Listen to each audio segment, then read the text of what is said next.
आपका सवाल पूछना गलत नहीं है, बल्कि वो आपके ज्ञान को बढ़ाता है। नमस्कार, मैं पूनम शर्मा कहानी विद पूनम से लेकर आई हूँ आपके लिए एक और कहानी। पुराने समय में उद्दालक नाम के एक ऋषि होते थे जिनके पुत्र का नाम था नचिकेता। एक बार उद्दालक ऋषि ने यज्ञ किया, तो यज्ञ में जब उन्होंने दान दिया तो बूढ़ी और कमजोर गैया का दिया। उनके पुत्र नचिकेता को ये देख करके अच्छा नहीं लगा।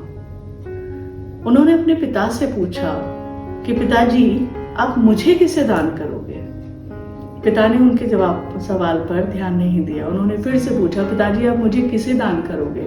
पिता ने फिर से ध्यान नहीं दिया। 3-4 बार उन्होंने लगातार जब सवाल पूछा तो ऋषि उद्दालक क्रोधित हो गए और उन्होंने बोला, मैं तुम्हें मृत्यु के देवता यमराज को दान करूंगा। नचिकेता ने ये जवाब सुना और चल दिए यमराज जी से मिलने के लिए। चलते बहुत रास्ता ढूंढते वो यमराज के इंतजार में बैठ गए यमलोक के बाहर। जब यमराज वापस आए, उन्हें पता चला ये बालक पिछले इतने दिनों से यहीं बैठा है और मेरा इंतजार कर रहा है। पूरी कहानी का पता चला कि इसके पिता ने बोला कि मैं तुम्हें यमराज को दान दूंगा।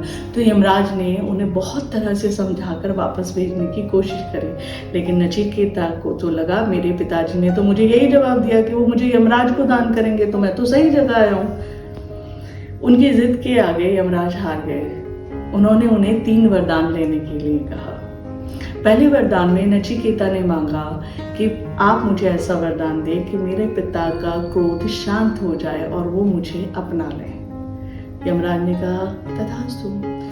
दूसरे वरदान में उन्होंने स्वर्ग की अग्नि विद्या का ज्ञान मांगा और तीसरे वरदान में उन्होंने मृत्यु और मोक्ष का ज्ञान मांगा, जिसे सुनकर यमराज भी चकित हो गए। खैर, यमराज ने उन्हें ये 3 वरदान दिए थे तो 3 वरदान पूरे भी किए।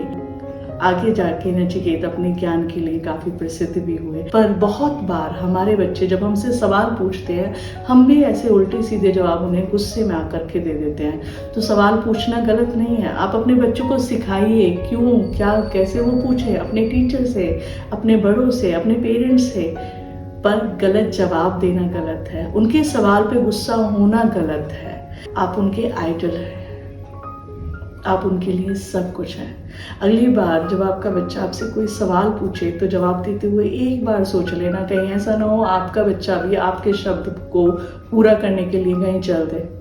इसी सीख के साथ मैं पूनम शर्मा आपसे विदा लेती हूँ। नमस्कार।